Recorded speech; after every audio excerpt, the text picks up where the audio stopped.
आप देख रहे हैं द मैसेज न्यूज। चैनल में नए हैं तो सबसे पहले चैनल को सब्सक्राइब करें, अच्छा लगे तो लाइक करें और दोस्तों को शेयर करें। आज हमारे साथ मौजूद है बिहार के प्रदेश अध्यक्ष जनाब अख्तर ईमान साहब AIMIM के।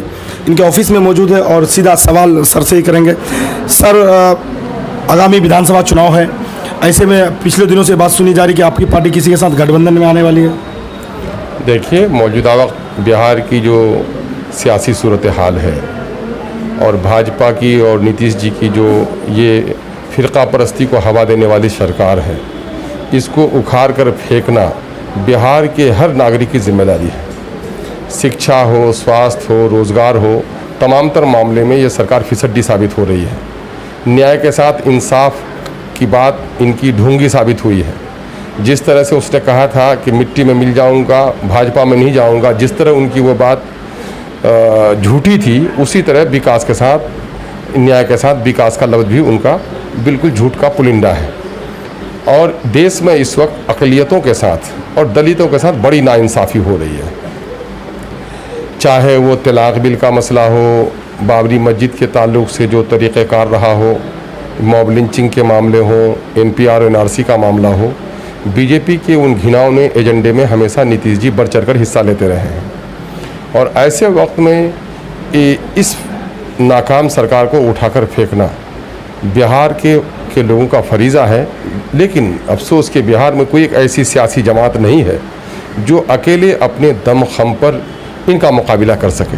तो जाहिर है ऐसी सूरत हाल में एक बहुत ही मजबूत पाकीज़ा वसूलों पर दयानतदाराना तौर पर एक गठबंधन की ज़रूरत है, जिसके लिए हमने आज से 1 साल कबल ही पटने में प्रेस कॉन्फ्रेंस के जरिए से कहा था कि एक लार्जर गठबंधन बनाओ ताकि इसको उखाड़ कर फेंको। इसके लिए हमारी कोशिश शुरू दिन से है। कई लोगों से हमारी मुलाकात हुई है, कई लोगों से भी मुलाकात होनी है। हम लोग कोशिश में हैं ईमानदाराना तौर पर। मांझी जी के बारे में अब जाहिर है कि मांझी जी वज़ीर आला रहे हैं, साबिक़ वज़ीर आला हैं। वो एक साथ हम लोग MLA रहे, उस ज़माने में मंत्री थे। वो मेरा मिलना जुलना उनसे रहा है, लेकिन इलेक्शन का ज़माना है तो जाहिर है कि मौसम के एतबार से भी गुफ्तगू होती है।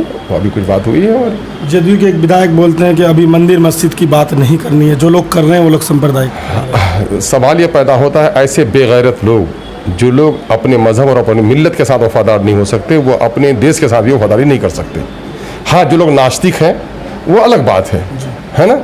मैं कहता हूँ कि जिसका ज़मीर ही ज़िंदा नहीं हो, मैं कहता हूँ कि हिंदू भाई हमारे हैं, मंदिर से उनका आस्था होनी चाहिए।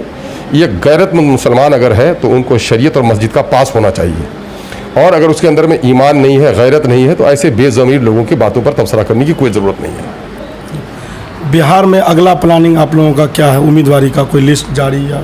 अब बिहार में तो अभी कुछ जगहों की लिस्ट हम लोगों ने जारी की है। अभी मज़ीद और लिस्ट हमारी जारी होनी है। हम लोग बिहार के मुख्तलिफ असेंबली हलकों का दौरा कर रहे हैं। हमारी एजेंसी काम कर रही है। हम अपने संगठन का जायज़ा ले रहे हैं। उसी के एतबार से हम उम्मीदवार खड़ी करेंगे। सर, जदयू कह रही है विकास के नाम पर वोट, और वहीं महागठबंधन कह रही है कि बीजेपी हटाओ। आपका क्या मुद्दा रहेगा? देखिए, सवाल ये पैदा होता है कि बीजेपी हटाओ, यह नारा तो पूरे देश में इस वक्त लग रहा है।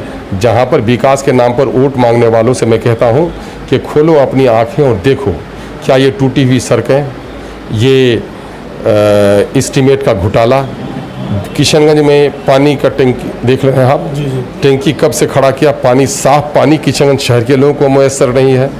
सड़कें जो बनी थी पिछले दिनों में उसकी मुरम्मती नहीं करा सके हैं जो लोग। यहाँ पर मक्का के किसानों को जो 18,500 रुपये, 1850 रुपये कुंटल कीमत मिलनी थी, 900 रुपये में मक्का का किसान मक्का बेचने पर मजबूर हो रहा है। मक्का उनका सर रहा है, वो खुदकुशी करने पर आमादा है। जो लोग पलायन करके बाहर कमाने के लिए गए थे, वो पलायन को ये नहीं रोक पाए। मज़दूर आज लॉकडाउन में भी अपने बीवी बच्चे को छोड़कर फिर मौत के मुंह में जा रहे हैं। जिस इलाके में कोरोना फैला हुआ, वहाँ जाकर खेतों में रोपनी का काम कर रहे हैं। स्कूल बंद पड़ा है, बच्चों की तालीम नहीं मिल पा रही है, रोज़गार नहीं मिल पा रहा है, डॉक्टर नहीं है। आज कोरोना से जो लोग मर रहे हैं तो अपनी जगह पर हैं, लेकिन जनरल पेशेंट भी, जो हार्ट पेशेंट हैं, पेट की डिजीज़ हैं, दूसरी चीज़ें हैं, उनको डॉक्टर नहीं मिल पा रहा है। तो तुम हॉस्पिटल में डॉक्टर नहीं दे सके। हॉस्पिटल का मकान बनाकर सिर्फ कमीशन खोरी के लिए मकान बनाया। मकान से पहले डॉक्टर होना चाहिए था, स्कूल के घर से पहले स्कूल का टीचर होना चाहिए था, लाइब्रेरी वो लेबोरेटरी में इक्विपमेंट के खरीदारी से पहले वहाँ पर लैब टेक्नीशियन को बहाल करना था। ऐसा कुछ भी काम नहीं हो सका। ये सरकार रिश्वतखोरी पर, कमीशन खोरी पर विश्वास करने वाली सरकार है। ये सरकार अफसरशाही की सरकार है, ये सरकार दंगाइयों को ताकत देने वाली सरकार है और ये सरकार मंदिर और मस्जिद का झुकरा खुद पैदा करने वाली सरकार है। इसलिए इंसाफ के साथ अगर अमन की लड़ाई कोई लड़ रहा है तो वो MIM है। हम आए हैं, हम इक़्तिदार के भूखे लोगों में नहीं हैं। हम MLA और MP बनने की तहरीक नहीं चला रहे हैं, सिर्फ हम ये चला रहे हैं कि निज़ाम में तब्दीली आए। हम वज़ीर आला बनने का न ख्वाब देख रहे हैं, न वज़ीर आज़म बनने का ख्वाब हमारी पार्टी देख रही है। हम सिर्फ ये देख रहे हैं कि इस मुल्क का जो आइन डॉक्टर भीमराव अंबेडकर की सदारत में जो आइन बना है, उस आइन के मुताबिक सबको हक मिले। बैरिस्टर असदुद्दीन ओवैसी साहब की पूरी लड़ाई यही है कि दलितों को, अक़लियतों को, वंचितों को आइनी हुकूक मिल पाए, यही लड़ाई हमारी है। और आइनी हुकूक से लोगों को महरूम किया जा रहा है। कहीं मॉब लिंचिंग हो रहे हैं, कहीं मस्जिदें तोड़ी जा रही हैं, कहीं दाढ़ी टोपी के नाम पर लोगों का नोचा जा रहा है। ये काम तो मजहबी जुनून का है, लेकिन बच्चों के नवाले छीने जा रहे हैं, स्कूल बंद पड़ा हुआ है, हॉस्पिटल बंद पड़ा हुआ है, लोगों को रोजगार नहीं मिल पा रहा है। ये बुनियादी मुद्दे हैं, इस पर बात करने के लिए तैयार नहीं है। तो हम इन चीज़ों के खिलाफ लड़ाई लड़ रहे हैं। सर, लगातार सीमांचल में सैलाब आ रहे हैं और इस बार भी सैलाब से मुतासिर है और आप दौरा भी किए हैं सैलाब मुतासरीन का। मैं आपको क्या बताऊं, मैंने पिछले दिनों में किशनगंज के भी सैलाब मुतासरीन से जाकर मुलाकात की है। कल मैं पूर्णिया के इलाके में था। रिलीफ कोड ये कहता है कि 72 घंटे के अंदर में उनको रिलीफ का सामान मिलना चाहिए, लेकिन 15-20 दिनों से सैकड़ों परिवार हैं जो सड़कों पर आ गए हैं और उनको रिलीफ का कोई सामान नहीं मिला है। हमने देखा है कि इस इलाके में सैलाब की तबाही आई है, लेकिन अफसर इसको तबाही मानने पर तैयार नहीं है। किशनगंज को भी सैलाब ज़िला घोषित किया जा रहा है, लेकिन सरकारी ऐलान बहुत ही मुनज़्ज़म तौर पर नहीं किया गया है। हमेशा फ्रॉड का काम ये कर रहे हैं। अभी पूर्णिया जिला को भी शामिल नहीं किया गया है, लेकिन पूर्णिया में अमोर, बैसा, बायसी और डगरवा पूरे तौर पर सैलाब से मुतासिर है और आंशिक तौर पर भी उस जिला को बाढ़ प्रभावित घोषित नहीं किया गया है। और सबसे बड़ी विडंबना यह है कि और जगह तो सैलाब का पानी आता है, लेकिन यहाँ सैलाब की तबाही भी होती है और यहाँ पर हर साल हज़ारों हेक्टेयर ज़मीन वो नदी में विलीन होती चली जा रही है। हम तो बिहार सरकार से मुतालबा कर रहे हैं कि जिस तरह से आप इंश्योरेंस के नियम लाए हो, कल कारखाने का इंश्योरेंस करते हो, लाइफ इंश्योरेंस करते हो, गाड़ी खरीद रहा उसका इंश्योरेंस कर रहे हो, फसल बीमा की बात भी की है, लेकिन बिहार के यहाँ इस पट्टी के किसानों की जो ज़मीन है, जिस ज़मीन को नदी के कटाव नहीं रुकने की वजह से हज़ारों बीघा जो ज़मीन कट रही है, तो भूमि इंश्योरेंस का भी काम करो ताकि किसानों की ज़मीन को अगर सरकार नहीं बचा पाती है तो उसका इंश्योरेंस करो और उसकी कीमत उनके बच्चों को दो ताकि ये किसान भीख मंगा न बन जाए।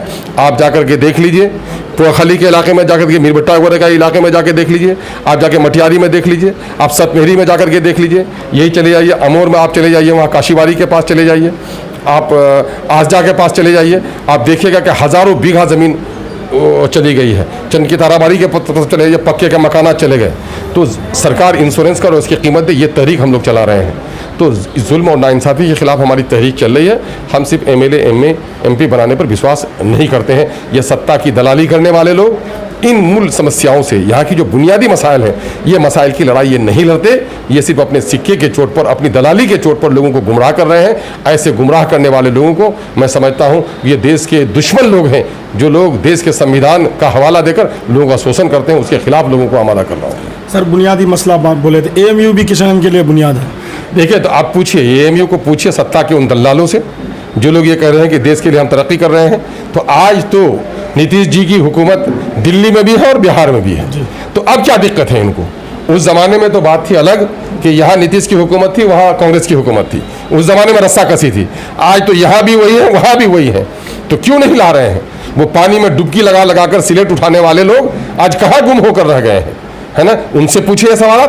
हम लोग तो उस वक्त विपक्ष में भी थे, तो लड़ाई लड़ करके हमने ज़मीन दिलवाने का काम किया। कांग्रेस का भी असली चेहरा सामने में आ गया कि 11 के दिसंबर में ज़मीन दी गई, 12, 13 और 14 के मार्च अप्रैल तक उसकी हुकूमत रही, पैसा देने का काम नहीं किया। बीजेपी का चेहरा तो आप देख ही रहे हैं, मुस्लिम दुश्मनी, अक़लियत दुश्मनी का, लेकिन कांग्रेस का भी चेहरा देख लीजिए। यही कांग्रेस जिसने बाबरी मस्जिद के टूटने के बाद कहा था कि वहाँ पर मस्जिद का निर्माण करा देंगे, आज वो कांग्रेस बाजी लेने पर लड़ाई लड़ रही है कि साहब बीजेपी के लोग तुम मत इतराओ कि तुमने मंदिर का निर्माण किया। ताला तो हम ही ने खोला था, ताला तो हम ही ने तोड़ाया था, भूमि पूजन तो हम ही ने करवाया था, तो असल हम हकदार हैं। बल्कि आपने देखेंगे कि कमलनाथ ने क्या किया, 50 चांदी की ईंट कांग्रेस के लीडर ने, और कांग्रेस ने बाजाबता वहाँ पर मध्य प्रदेश में कहा सब घर में चिराग जलेंगे, है ना? कांग्रेस बाजी लेने पर जा रही है। सचिन पायलट ने उस वक्त भी कहा था जब सुप्रीम कोर्ट का फैसला आया था कि कांग्रेस खुद चाहती है कि मंदिर मस्जिद का झगड़ा खत्म हो और वहाँ पर एक भव्य मंदिर का निर्माण कराया जाए। और अभी कांग्रेस की शहजादी, चाहे आप देख रहे होंगे प्रियंका गांधी को देख लीजिए, राहुल जी को देख लीजिए, कांग्रेस के तमाम तर लीडर को देख लीजिए कि आज वो तमाम तर लोग अपने आप को राम भक्त कहते हैं। मैं कह रहा हूं कि राम भक्त होना अच्छी बात है, राम भक्त को न्याय भक्त भी होना चाहिए, लेकिन आज क्या अक़लियतों के साथ न्याय कर पा रहे हो? अक़लियतों का वोट लेने वाले और अक़लियतों के आज जज्बात पर ये लोग पत्थर फेंक रहे हैं। दुनिया देख रही है, इनके तमाशे देख रही है। तो नाजरीन, अभी हम लोग अख्तरुल ईमान साहब से ख़ास तौर से बिहार के हालात और ज़मीनी गुफ्तगू कर रहे थे। आप देख रहे हैं, हमारे चैनल को लगातार देखते रहें। बिहार विधानसभा चुनाव और हर अपडेट से हम आपको वाकिफ़ कराएंगे। दीजिए इजाज़त, फिर मिलते हैं। जावेद आलम, कैमरामैन जावेद आलम के साथ में मशारिब इरफानी।